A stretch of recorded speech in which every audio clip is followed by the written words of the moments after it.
Thank you.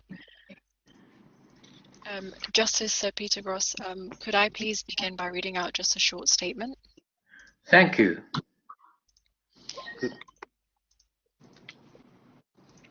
This pretrial review is in the matter CFI 069 of 2020 before Justice Sir Peter Gross and is being held by way of video conference. Any orders or directions made after or during the course of this hearing will be issued by the registry in Dubai on the judge's instructions. The claimant is represented by Global Advocacy and Legal Counsel. Lead counsel is Louise Wright. The defendant is represented by Khalifa bin Huwaidan Al-Kitbi Advocates. Lead counsel is Ms. Ishraga Abu Taha. Thank you. Is there anything more from the registry, or can we start? You can start, Judge. Thank you very much.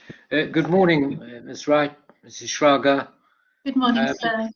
We are here for a pre-trial review, the essence being to make sure we're going to be ready for the trial and we know what's coming. Okay. Now, Ms. Wright, can you tell me what, if anything, you need from me today?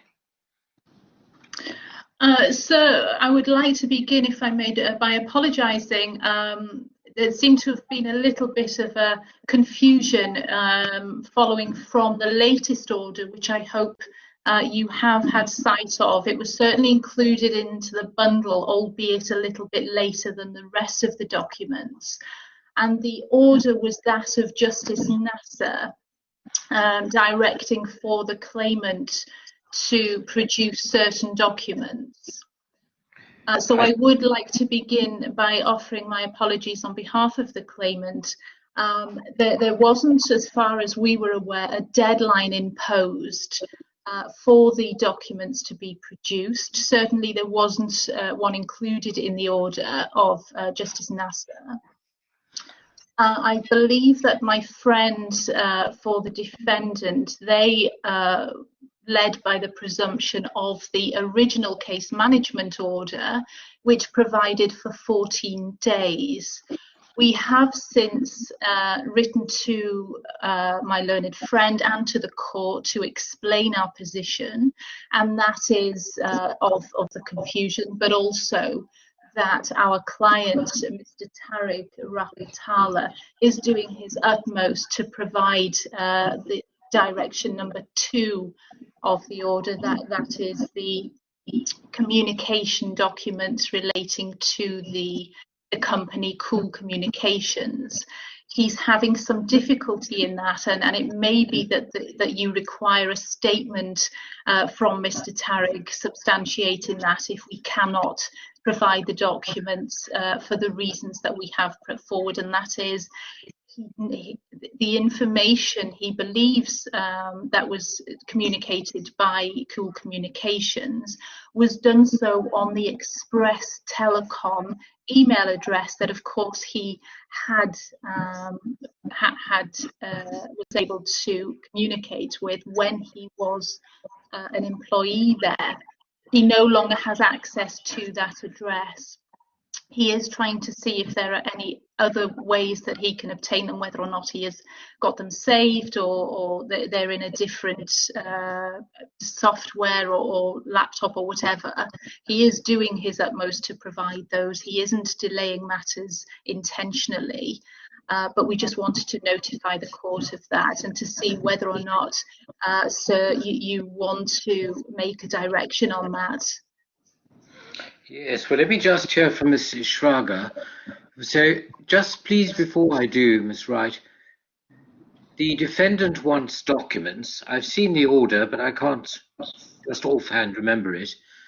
And amongst those documents are communications between the claimant and Cool Communications. Is that right? Well, the claimant was the managing director of Cool Communications. Yes. He was the owner.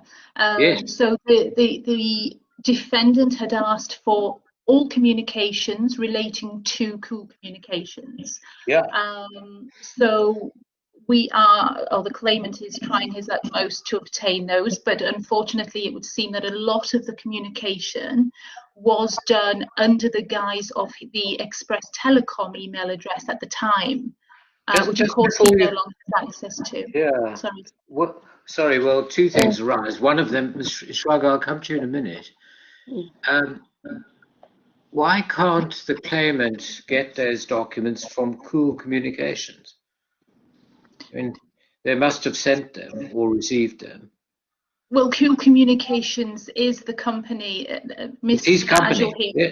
It's his company. Yeah. So he was communicating, because at the time, I'm told, he was working for Express Telecom. Yeah. And a lot of the communications that were being done for Cool Communications related to Express Telecom, and therefore what I'm told is a lot of the communication was, albeit it was from Cool Communications, but it was done from the Express Telecom email domain.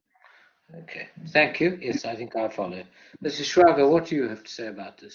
Yes, if I may correct, when we ask for production of documents, we did not ask for any communication between Cool Communications and the defendant, but we ask for documents pertaining to transactions between claimant's company, Cool Communications, alleged by claimant himself that he was acting on behalf of the defendant, representing the defendant on collecting some money because there is difficulty. He's claiming that there is a difficulties, there is sanction against the defendant. Therefore, he has to find a way to collect such amounts receivable from other companies, other third parties. So, and also claimant in his statement, he said all cases, all profits and all monies collected by Cool Communication on behalf of defendant were transferred immediately to defendant's bank account in full. Therefore, we assume that all transactions and all documents pertaining to such transactions should be in the hold position of Cool. You know, it should be in their custody. I don't see any, I did not ask about any communication between Cool and defendant. Just one question. Have you looked on the defendant's email system to see whether you've got these documents? Yes, we have looked at that. Actually, yeah. Yeah, the actually, answer? Documents from the beginning were lacking because defendant has conducted investigation on Mr. Tarig, and the investigation result reveals that there are some communications and some transactions done on behalf of defendant by Cool Communications, you know, the sole establishment of Mr. Tarig, and we don't have any records of these transactions. Okay, thank you. That's right. Anything else? Otherwise, there will be a direction. No, if I could just clarify to my friend, who I think perhaps confused what I was saying. I wasn't suggesting that the communications that you've requested, or my friend has requested, were between Cool Communications and Expresso. What I was explaining to the judge was that the communications that were done on behalf of Cool Communications were admittedly done by Mr. Tarig, the claimant, but done so through his email address whilst he was at Express Telecom and using that particular email address. So I just wanted to clarify that for my friend. Okay, I'll tell you what I have in mind. Ms. H.A.G, I'd like a statement from the defendant, probably Mr. Mustafa, but it may be someone else, someone who's in a position to know. Okay. That they have looked on your system, the defendant's system, and that you can't find these communications if that's the case. It might be worth having another look before you sign the statement, because obviously if there are those documents, they'll be relevant. Yes. So if we said 7 days for that statement? Would that be in order? Yeah, that would be on it for us, yes. 7 days from now. Ms. Wright, on your side, 7 days, Mr. Tarig to explain where these documents are and why he can't locate them. And we now have him saying, I understand. He said he did all this and did it on behalf of the defendant, but he did it on the defendant's email. Defendant says they can't find him. He says he can't find him. So there we are. But I think a statement from both parties, 7 days, please. To the registry who are on this call, is that clear enough for you to make an order or draft one for my approval? Yes, no problem. Thank you very much. Statement from each. Right. Now, both Ms. Wright and Mrs. Schramer, you've touched on the most difficult issue in terms of case management, and that is the question of cool communications. All the other issues I'm not expressing a view on who's right. I have no views on that. But I'm trying to get a grip on the cool communications issue. I don't see any records, and I don't know, Mrs. Schrager, you've got a counterclaim on this, but I don't know what you're claiming. What am I going to do in a few weeks' time with your claim for damages? I don't know what it's worth. And I'm not sure you do. No, I do. Actually, for the defendant, our position is when a cool communication was formed and found by Mr. Tarig, it was not commissioned by any decision making from the company. It was done to his own interest without informing the company. He was collecting. That's why we are asking about all transactions, all the accounts, supposedly done and conducted between the defendant and or cool communication and other third parties companies.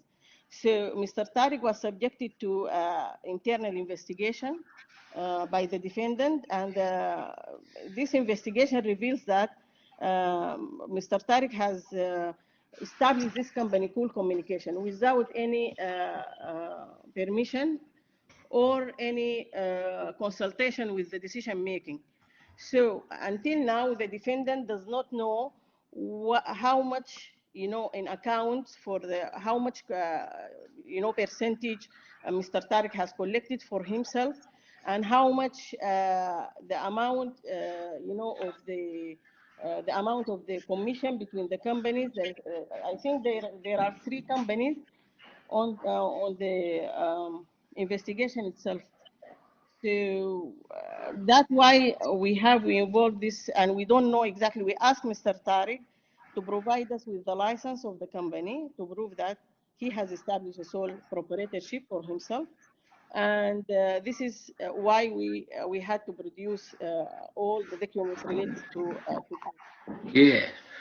but just stopping there, imagine, I'm not expressing a view, but imagine I ended up agreeing with you that Mr. Tarig had set up this company for his own purposes and in breach of his duties to the defendant. Just imagine that. Yeah. What am I then going to do about your counterclaim for monies which he wrongly obtained and which should have gone to you, because I don't have figures? What am I going to do? That provided that the claimant did not produce any transactions, any money. So what's your claim, you see?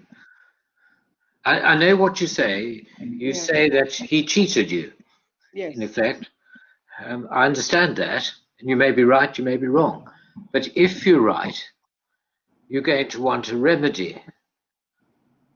And at the moment, I'm not sure from the documents I've seen that I know how much you want.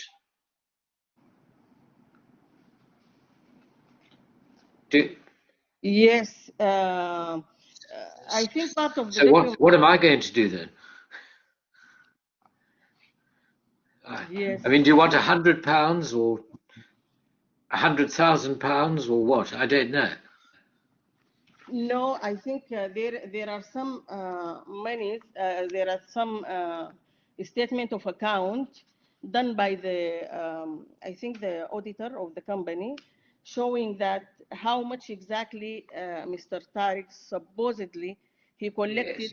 Yes. Yeah, he collected, like, you know, when he accounts for 1.5, I think 1 and 1.5 percentage out of. And where are these figures? Do I have them? Mm, Well, look, can I have this one percent? I think Yeah. that I'm going to make another direction. And Miss Wright, am I missing something? Do you know what the figures are? No, we don't. Right, okay. Mrs. Schrager, this will help you and all parties and me, because if you win in principle, I need to put a figure on it, and at the moment I can't. Yes. So I would like from you another short statement saying how much the claim for breach of fiduciary duty is worth, right? Putting a figure on it to the extent you can, and explaining why. Once you've done that, you may need to amend the pleading, because it probably should be in the pleading, but let's take it in stages. I think you should set out again in 7 days what the case is. Mr. Tarig set up this company. He took monies for himself which should have come to you, and he took £100, £200, whatever it is you say, and why you say it. What are the documents you rely on? Yes. Is that clear enough? Yes, it's clear. And just I want to point that also this would reflect if we prove that, and obviously he, by submitting the trade license, the company is established under his name, and this is breach of his contract, you know, employment contract. Therefore, he's not entitled to what he asked for. The notice, I think the notice period, the 3-month entitlement he has calculated. This will reflect also on that. It's not only just for compensation of money. Yep, that I understand that side of it. Yeah. And if you write, obviously you'll be pressing that point. But if you want money, then I need to know what sort of money you want. Yes. I'm not saying you should. If you don't have a case for that, that's fine. But if you do, I need to know what it is. Yes. Okay? Okay. Okay. That's right. Does that make sense to you? You need to know It too. does, sir. I mean, It does, sir. if the defendant simply says, well, in breach of duty, Mr. Tarig set up Cool, therefore he's not entitled to any of the relief he seeks, I understand that, and we can deal with that. But if the defendant says, it's up to the defendant what they want to say, he's in breach of duty, he set up Cool, and the defendant is entitled to quite a bit of money for that, you and I need to know, and the defendant needs to know what claim is being made, counterclaim. Yes. Okay, good. Thank you, sir. So those are 3 directions for the registry. That's the third one. 7 days for that, Mrs. Schrager. Then we'll see where we go from there. What else do you both need to get us ready for trial? Bundles are coming in April, is that right? Yes. Yes, sir. Yes, sir. They have actually been uploaded in preparation, so we just need to invite the court at the relevant time. Okay. Well, you let the court know when you're both ready, and then they can go onto the system. Thank you, sir. And then what I'm really interested in, skeleton arguments. When do we get those? So they are Skeleton arguments supposed to be in April. The trial is going to be on Sunday, the 9th of May. I seem to remember the skeleton arguments are quite close to the 9th. They are, sir. They're at paragraph 17 of the case management order. Yeah, And they just should be remind me. The 5th of May. For you. Well, skeleton arguments, it looks as though they're going to be exchanged by both parties by 4 p.m. on the 5th of May and one clear day before the start of trial. Oh, sorry, sir, the 6th of May for the defendant. For the defendant, 6th of May. Yeah. I'm going to ask the registry to bring that forward. I want to make sure I've got enough time doing other things as well to read them and study them. Ms. Wright, would it inconvenience you to have your skeleton in on the Monday, the 3rd of May, by sort of close of business UAE time? There's no inconvenience to us, sir. That's achievable. Thank you. And Mrs. Schrager, can you do yours by close of business on the 4th of May? That would be okay with us, yes. Thank you very much. I just like a bit more of a margin so we can see where we are, and then we can all read them. All right, so those are directions as well for the registry. Now, what else do we need to establish? We've looked at bundles. We've looked at skeletons.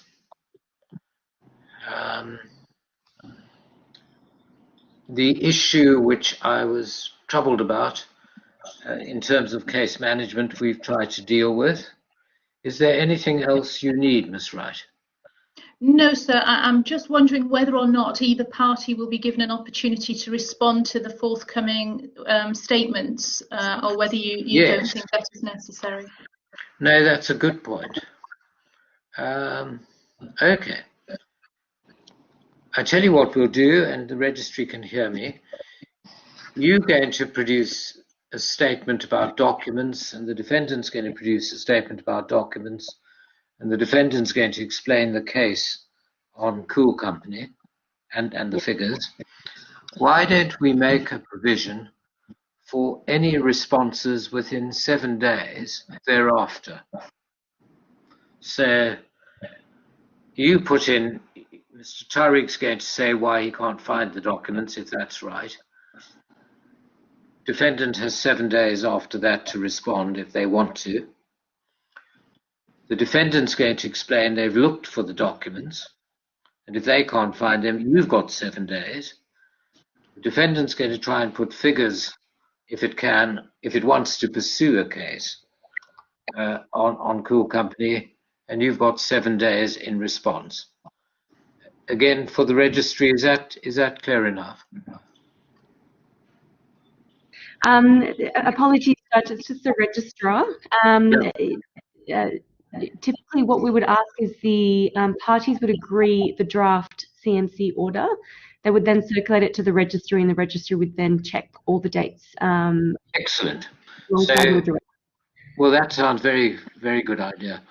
Ms. Wright, Mrs. Schrager, statements, there's 3 in 7 days, responses, if any, you don't have to, within 7 days, and also in the order bringing the claimant's skeleton to the 3rd of May and the defendant's to the 4th. Yes, sir. And then if you send that to the registry, try and do that very soon before everyone forgets what we agreed. So we will try and agree that by the close of business today. I strongly recommend it. These things fade from the memory quite quickly. They do. Good. What next? Certainly, there's nothing from the claimant. Thank you, sir. Mrs. Shraga, anything you need? Yeah, for me, for the trial date Please. schedule, if we can push it after Eid. I think it's on Sunday, on Ramadan time. It's on 9th of Ramadan. May. Yes. It's 26th of Ramadan, or what time? April on the 13th until May of 12th as per. Okay. So what are you saying? Eid holidays is going to be until the 12th. I think it's very in very last days of Ramadan is going to fall.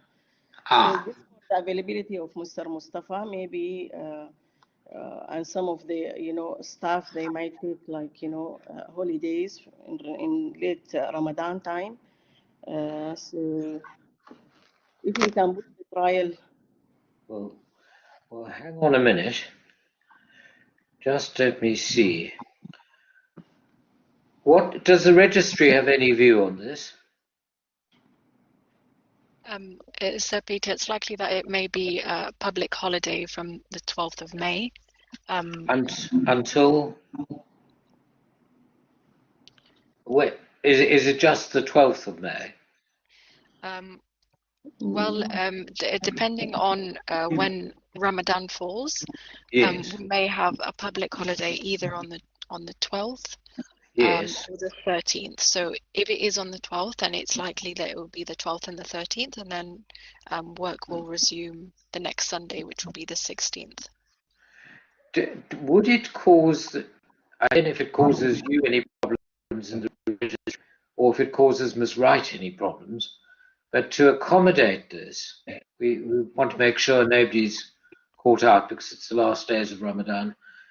I could sit on Sunday the 16th May, if you'd like, if people would prefer that.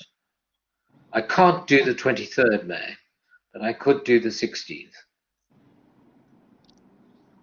That's right. How does that work for you? Sir, I can agree that from my behalf. I've checked my calendar, but of course I would have to take instructions as to Mr. Tarig's availability. Yeah. If I could provisionally consent to that, but perhaps come back to the court by close of business today if there's any issue with Mr. Tarig's attendance on the 16th.